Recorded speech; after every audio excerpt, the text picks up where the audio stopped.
हाय दोस्तों, एक बार फिर से आप सभी का बीटा पॉइंट पे स्वागत है। दोस्तों आज हम 750 ऑब्जेक्टिव प्रश्न आपके लिए लेके आए हैं और दोस्तों ये मोस्ट इम्पोर्टेंट एमसीक्यू है रसायन विज्ञान से। साथ ही साथ हम आपको बता दें ये प्रश्न दोस्तों यूपी ट्रिपल एसएससी के सारे एग्जाम में बार बार रिवाइज किए गए हैं। साथ ही साथ दोस्तों यूपी ट्रिपल एससी अभी पेट का एग्जाम ले रहा है, तो आप पेट के एग्जाम के लिए 750 क्वेश्चन को अच्छी तरीके से पढ़ के जाइए। पार्ट 1 से लेके पार्ट 7 तक को हम कवर करेंगे। 750 क्वेश्चन यानी 100 क्वेश्चन को कवर किया जाएगा। अगर आप हमारे चैनल पर नए हैं तो प्लीज़ शेयर कीजिएगा, सब्सक्राइब कीजिएगा। दोस्तों पहला प्रश्न है, इंपॉर्टेंट है। अगर आपको आंसर पता है तो आप कमेंट बॉक्स में कमेंट कीजिएगा, ताकि दोस्तों ये भी पता चले कि आपकी तैयारी कितनी है। दोस्तों पहला प्रश्न है कि निम्न में कौन ऑक्सीकरण नहीं है?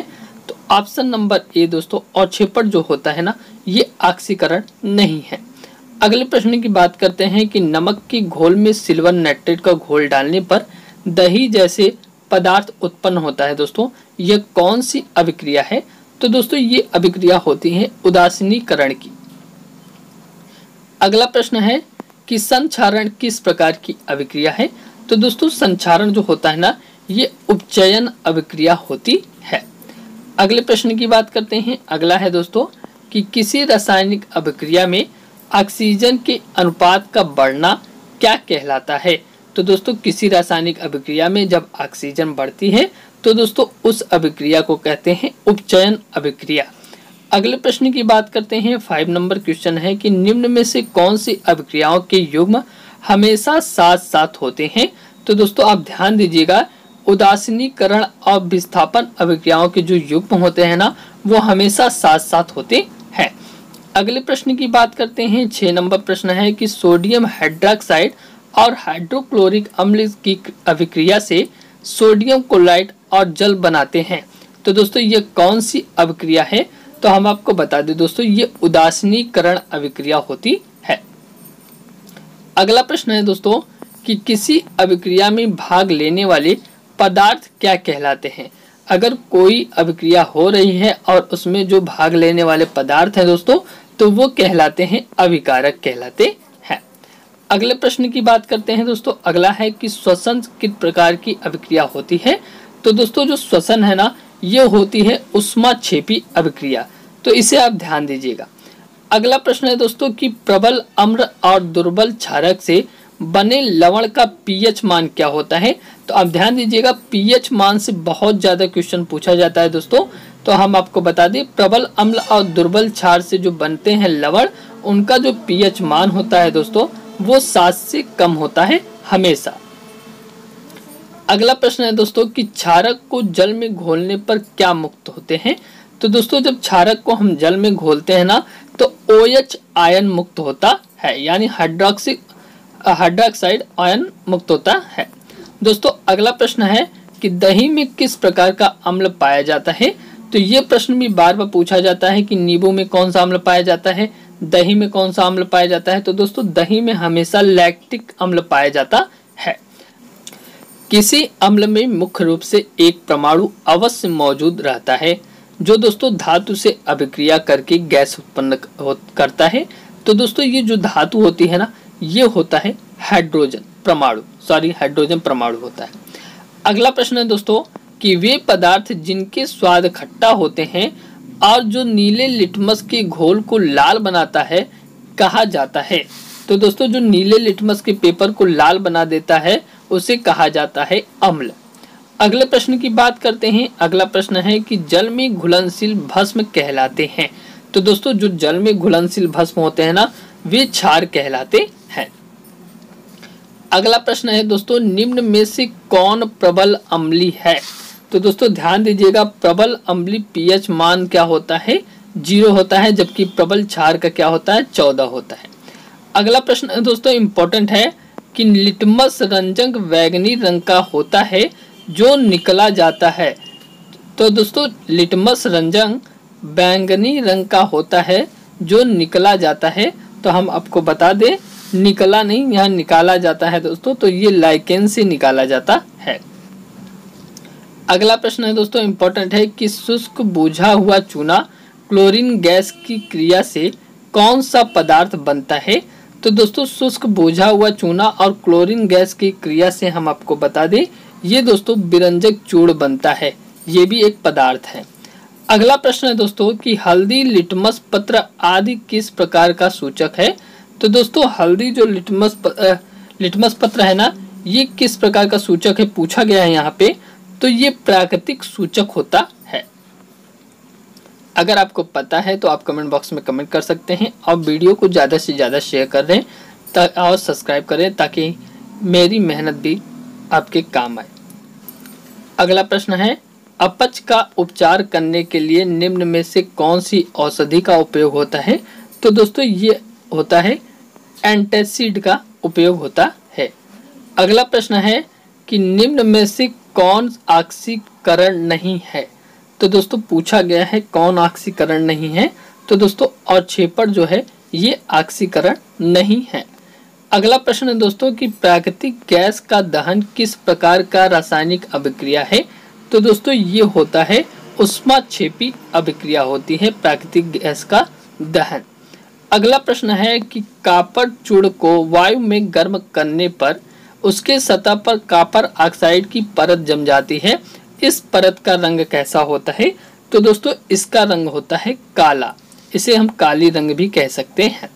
अगला प्रश्न है कि साग सब्जियों को विघटित होकर कंपोस्ट बनाना किस प्रकार का उदाहरण है। तो दोस्तों जो साग सब्जियों का विघटित होकर कंपोस्ट बनाना, ये हम आपको बता दें ये दोस्तों होती है ऊष्माक्षेपी अभिक्रिया होती है। कौन सी अभिक्रिया होती है दोस्तों, ऊष्माक्षेपी अभिक्रिया के कारण ऐसा होता है। अगला है कि सोडियम हाइड्रोक्साइड का पीएच मान लगभग है। तो दोस्तों इसका पीएच मान लगभग 14 होता है। अगला प्रश्न है किसी उदासीन विलयन का पीएच मान है। तो दोस्तों उदासीन विलयन की बात करें तो इसका पीएच मान हम आपको बता दें होता है कितना, इसका होता है दोस्तों 7। दांत का मसूरा किस पदार्थ का बना है जो काफ़ी कठोर है। तो दोस्तों दांत का जो मसूरा होता है ना, ये बना होता है कैल्शियम फास्फेट का और जो कि बहुत ही कठोर होता है।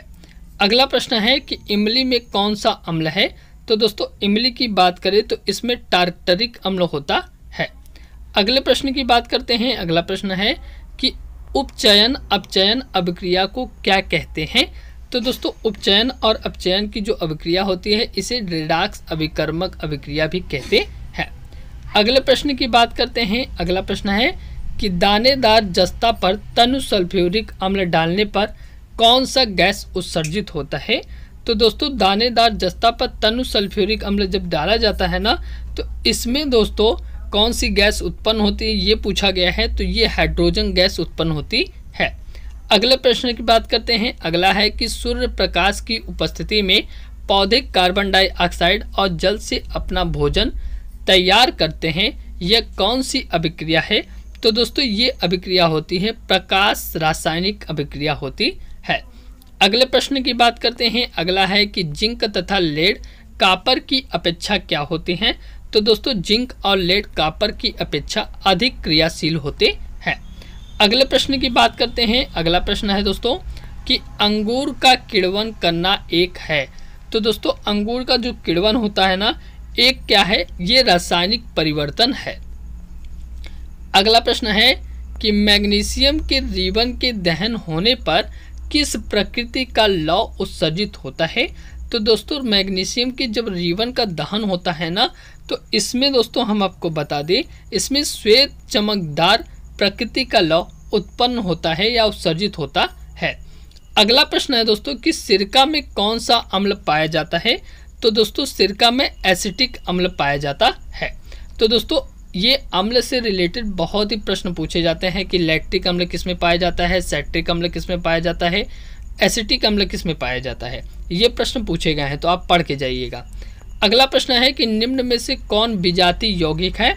तो दोस्तों विजातीय यौगिक की बात किया गया तो प्लास्टर ऑफ पेरिस क्या है, विजातीय यौगिक है। खड़िया संगमरमर और चूना क्या है दोस्तों, सजातीय यौगिक है।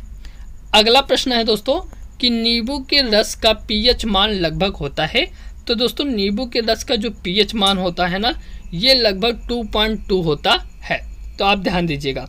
अगले प्रश्न की बात करते हैं। अगला प्रश्न है दोस्तों इम्पोर्टेंट है मधुमक्खी के डंक मारने पर किस पदार्थ से उपचार करना लाभकारी है? तो दोस्तों जब मधुमक्खी डंक मारता है ना तो बेकिंग सोडा से उपचार किया जाएगा, तो ये लाभकारी होगा। अगले प्रश्न की बात करते हैं दोस्तों कि मुंह साफ करने के लिए किस प्रकार के मंजन का व्यवहार करना चाहिए जिससे कि दंत क्षय रोका जा सके? तो दोस्तों हम आपको बता दें, ये होता है क्षारी दंत मंजन का उपयोग करना चाहिए, जिससे दोस्तों दंत क्षय यानी दांतों का क्षय रोका जा सके। अगले प्रश्न की बात करते हैं दोस्तों। अगला प्रश्न है कि निम्न में से कौन अधातु विद्युत का सुचालक है? तो इम्पोर्टेंट क्या है दोस्तों, ये अधातु है और विद्युत का सुचालक भी है, तो ये होता है दोस्तों ग्रेफाइट, और ये काले रंग का होता है।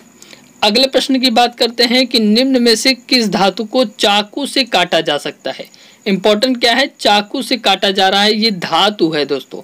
तो ये कौन सी होती है धातु? सोडियम होती है, जिसे हम धातु किससे काट सकते हैं दोस्तों? चाकू से भी काट सकते हैं। अगला प्रश्न है दोस्तों, जस्ता के अयस्क हैं। तो दोस्तों और की बात की जा रही है कि जिंक का और कौन सा है? 41 नंबर प्रश्न है दोस्तों, इसका राइट आंसर है जिंक ब्लेड होता है। 42 नंबर प्रश्न की बात करते हैं कि दोस्तों एल्यूमिना का विद्युत अपघटन करने पर एनोड पर कौन सी गैस जमा होती है? तो दोस्तों एनोड पर ऑक्सीजन गैस जमा हो जाती है जब एल्यूमिना का विद्युत अपघटन करते हैं। अगला प्रश्न है कि इस्पात में कितना प्रतिशत कार्बन है? तो दोस्तों इस्पात में हमेशा 2% कार्बन होता है। अगले प्रश्न की बात करते हैं कि कौन सी धातु है जो अधिक ताप पर भी ऑक्सीजन से अभिक्रिया नहीं करती है? तो दोस्तों वो धातु कौन सी होती है? वो होती है सोना, जो ऑक्सीजन से अभिक्रिया नहीं करती है चाहे जितना ताप हो जाए। अगले प्रश्न की बात करते हैं दोस्तों। अगला प्रश्न कौन सा है कि कौन सा धातु जल में डालने पर तैरने लगता है? तो इम्पोर्टेंट क्या है, ये धातु है दोस्तों और जल में तैरने लगता है। तो इम्पोर्टेंट इसलिए है क्योंकि दोस्तों ये कैल्शियम है। हम क्या सोचते थे दोस्तों, ये धातु नहीं है, और ये दोस्तों जल में तैरता भी है। अगला प्रश्न है दोस्तों कि एक धातु के टुकड़े से पतले तार खींचे जा सकते हैं, यह धातु किस गुणधर्म के लिए उत्तरदायी है? तो दोस्तों पतले तार के रूप में जब भी खींचा जाता है ना, तो उसके अंदर तन्यता का गुण होता है, जिसे हम दोस्तों डक्टिलिटी भी कहते हैं। अगले प्रश्न की बात करते हैं कि इनमें से कौन सी अधातु चमकीला है? तो दोस्तों अधातु है और चमकीला भी है, तो ये ऑप्शन आपका राइट जाता है दोस्तों ब्रोमीन। ये अधातु है और चमकीली भी होती है। अगला प्रश्न है कि धातु के बर्तन में खाना बनाया जाता है क्योंकि दोस्तों यह उष्मा का क्या है? यह उष्मा का दोस्तों आपको पता होगा सुचालक है, इसलिए इसमें खाना जल्दी पक जाता है। अगला प्रश्न है कि कौन सी धातु जल के साथ अभिक्रिया करती है? तो दोस्तों ये प्रश्न भी इम्पोर्टेंट है। धातु है और जल के साथ अभिक्रिया कर रही है, तो दोस्तों ये पोटेशियम होता है जो जल के साथ अभिक्रिया करती है और क्या होता है, ये जल जाता है। अगला प्रश्न है दोस्तों कि आयनिक यौगिक में गलनांक व क्वथनांक होते हैं। तो दोस्तों जो आयनिक यौगिक होते हैं ना, इनके गलनांक व क्वथनांक उच्च होते हैं। अगले प्रश्न की बात करते हैं कि मैग्नीशियम के दहन से जो उत्पादक बनते हैं वह है? तो दोस्तों जब मैग्नीशियम का दहन होता है इससे क्षारीय उत्पादक बनते हैं। अगला प्रश्न है कि सोडियम, लिथियम, कैल्शियम और निकिल में से किस धातु को चाकू से काटा जा सकता है? तो हम आपको बता दिए हैं, ये सोडियम को काटा जा सकता है। अगला प्रश्न है दोस्तों 53 नंबर है कि आभूषण बनने वाला सोना होता है। तो दोस्तों आभूषण जिससे बनाया जा सकता है वह सोना 22 कैरेट का होता है। 24 कैरेट शुद्ध सोना होता है, इसका दोस्तों आभूषण नहीं बनाया जा सकता है। अगला प्रश्न है दोस्तों कि सिल्वर तथा कॉपर उष्मा के क्या होते हैं? दोस्तों सिल्वर और कॉपर जो होते हैं ये सबसे अच्छे चालक होते हैं उष्मा के। अगले प्रश्न की बात करते हैं कि इनमें से कौन सी धातु द्रव अवस्था में पाई जाती है? तो दोस्तों मरकरी, जिसे हम पारा कहते हैं ना, ये धातु है और ये द्रव अवस्था में पाई जाती है। इंपॉर्टेंट इसलिए है। अगला प्रश्न है कि निम्न में से किस धातु को कैरोसिन में डुबाकर रखा जाता है? तो दोस्तों सोडियम को क्या किया जाता है, केरोसिन में डुबा के रखा जाता है और सोडियम लाइन के जितने भी धातु हैं दोस्तों उन्हें केरोसिन में रखा जाता है। अगला प्रश्न की बात करते हैं कि निम्न में से कौन अधातु पानी में डूबकर रखी जाती है। तो दोस्तों अधातु है और इसे पानी में डुबा कर रखा जाता है, तो इसका राइट आंसर होता है दोस्तों श्वेत फास्फोरस, यानी सफेद जो फास्फोरस होता है उसे पानी में डुबा कर रखा जाता है। ये सारे प्रश्न पूछे गए हैं दोस्तों, तो आप अच्छे से पढ़ के जाइए। अगला है कि निम्न में से कौन सी धातु तार के रूप में उपलब्ध है। तो दोस्तों वह कौन सी धातु है जो तार के रूप में उपलब्ध है।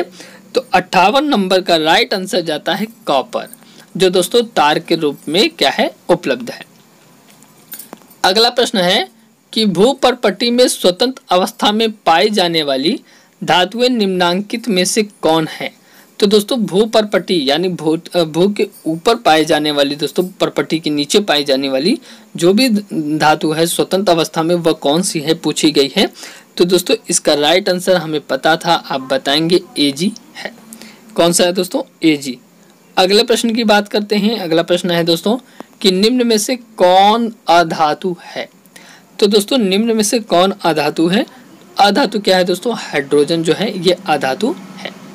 अगला प्रश्न है कि ताम एवं टीन की मिश्र धातु को क्या कहते हैं। तांबा और टीन के मिश्र धातु को क्या कहा जाता है दोस्तों, कांसा कहा जाता है। अगले प्रश्न की बात करते हैं कि कौन सा अधातु कमरे के ताप पर द्रव होता है।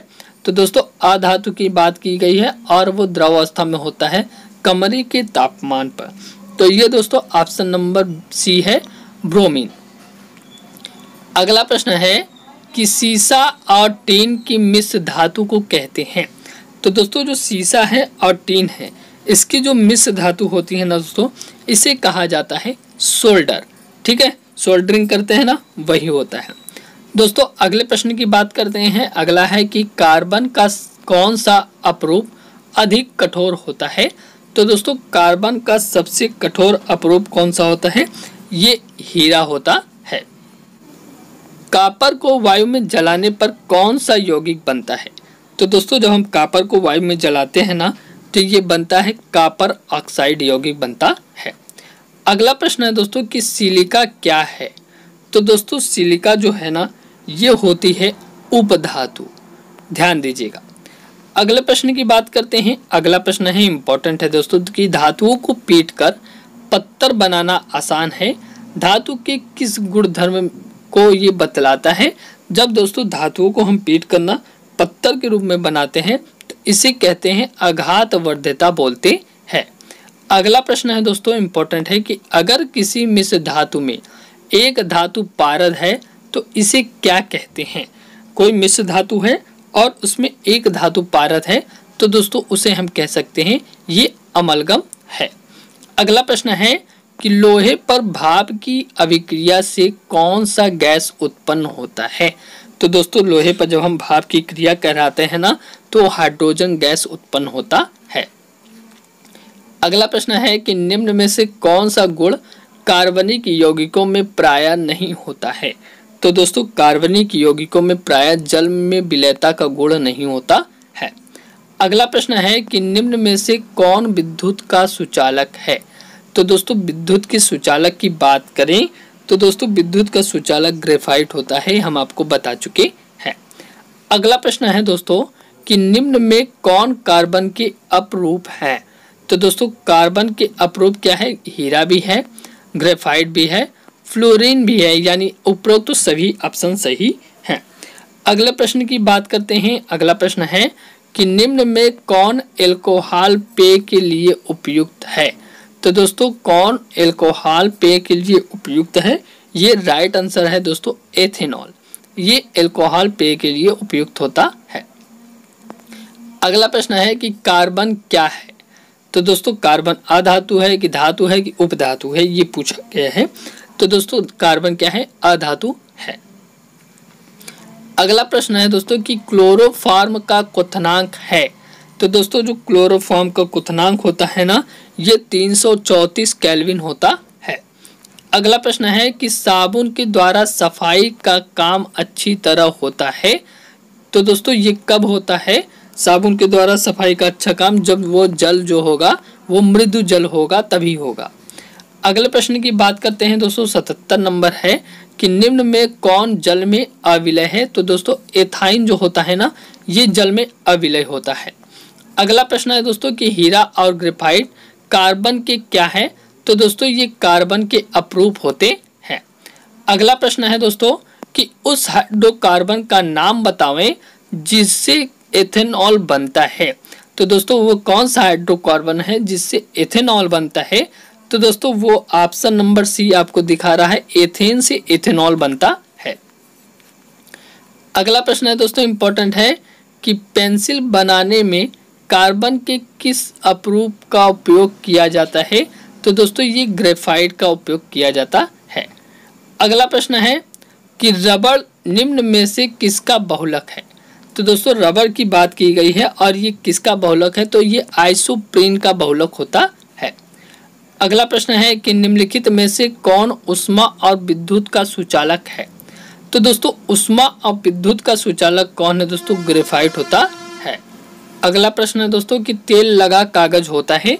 तो दोस्तों तेल लगा जो कागज होता है ना ये अपारदर्शक होता है, इसे आर पार नहीं देखा जा सकता।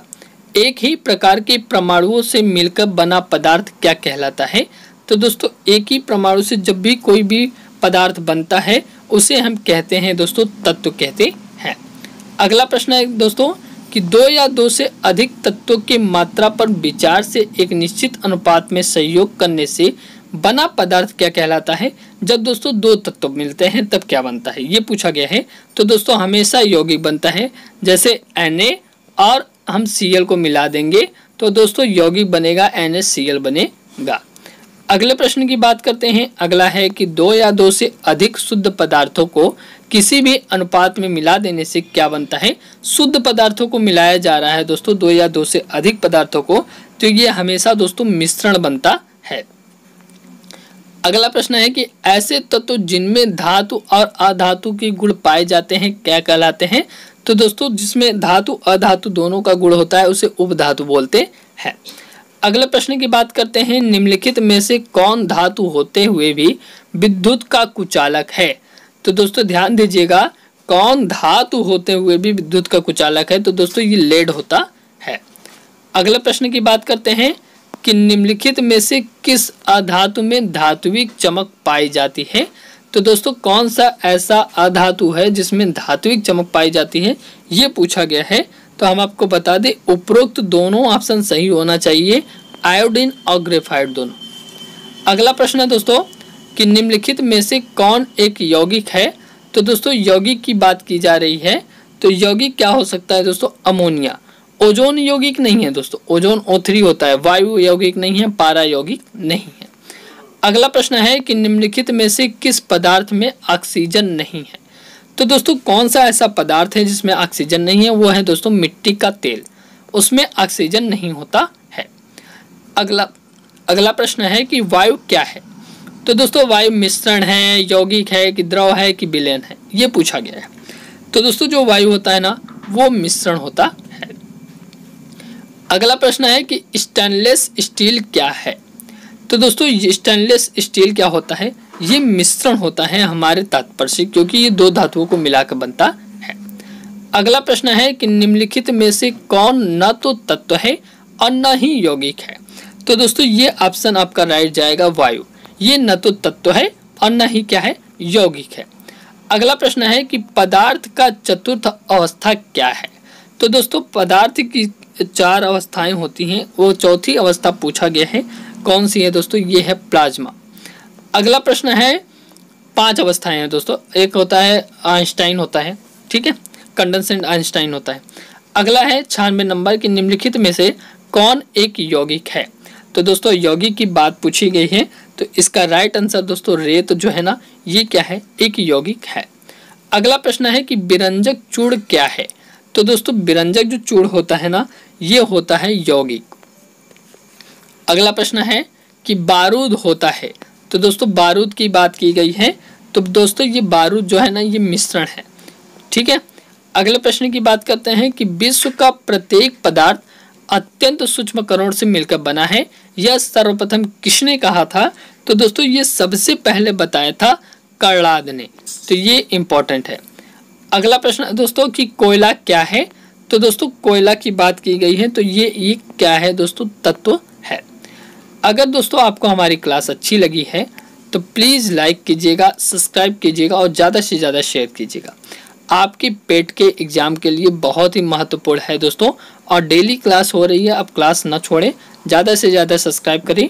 आप हमें टेलीग्राम ग्रुप पे ज़रूर फॉलो कर लें, यहाँ पे दोस्तों डेली क्विज भी हो रहे हैं। साथ ही साथ दोस्तों आपको बहुत सारे कंटेनमेंट यहाँ से मिल जाएंगे, जैसे न्यूज़पेपर हुआ, डेली अपडेट हुआ और दिवस वगैरह लेके दोस्तों जो भी सारे क्वेश्चन आते हैं हम आपको यहाँ पे अपडेट करते रहते हैं। बहुत बहुत धन्यवाद दोस्तों।